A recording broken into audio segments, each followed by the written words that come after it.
بسم اللہ الرحمن الرحیم۔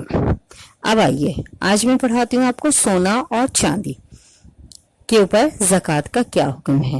سب سے بڑی بات بیٹا، جب سونا اور چاندی آتا ہے ہمارے ذہنوں میں تو ہم جو زیور یہ پہنتے ہیں اس کے اوپر زکوٰۃ نہیں ہے، اس پہ ہم خمس نکالتے ہیں۔ خمس کی الگ شرائط ہے، الگ چیزیں ہیں۔ زکوٰۃ کس پہ دیتے ہیں؟ جو سونے اور چاندی کے سکے ہیں اور انسان اس کا، پہلی شرط یہ کہ 11 مہینے تک اس کا مالک رہا ہو، سال بھر یعنی اس کا مالک رہا ہو، اور عاقل ہو اور بالغ ہو۔ یہ تو پہلے اس کی شرط ہو گئی۔ پھر اس کے بعد جو ہے اب اس کی آتی ہے مقدار، نصاب یعنی کوانٹٹی۔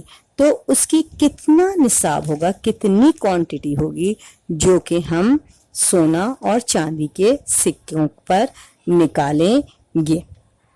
پہلی اس کی جو نصاب ہے، یعنی پہلا اس کی جو کوانٹٹی بتائی گئی ہے وہ 20 مثقال شرعی یعنی 18 نخود۔ نخود کہتے ہیں چنا، ٹھیک ہے۔ اب اس کو میں گرام میں صرف سمجھائیں، جو توضیح المسائل ہے اس میں آپ کو یہی لائن ملے گی، 20 مثقال شرعی، جس کی ہر مثقال شرعی کے 18 نخود ہوتا ہے۔ نخود کہتے ہیں چنے کو، لیکن اس کو ہم گرام میں آپ کو بتاؤں گی کہ کتنے گرام ہوں گے انسان کے پاس، سونے کے سکے ہوں یا چاندی کے سکے ہوں، تب وہ نکالے گا۔ جیسے 5 چنے ہوتے نا، 5 نخود آپ جب پڑھیں گے توضیح مسائل میں، تو 5 چنے کا 1 گرام ہوتا ہے۔ تو اب آپ دیکھیے 18 نخود اگر ہم نے لیا، 18 چنے لیا تو 1 مثقال ہوا، تو 1 مثقال آپ کا کتنا ہوا؟ 350 گرام کا ہوا۔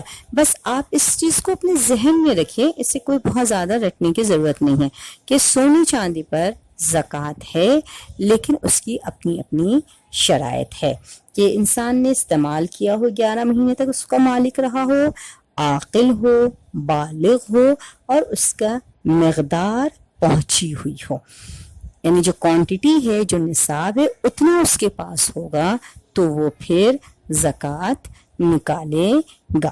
یہ ہو گئی سونے اور چاندی کی۔ اس کے بعد سے جو زکوٰۃ آتی ہے وہ آتی ہے گیہوں، جو، کشمش۔ گیہوں، جو، کشمش کی زکوٰۃ کی الگ الگ شرائط ہیں، اس کی بھی الگ الگ مقدار ہے۔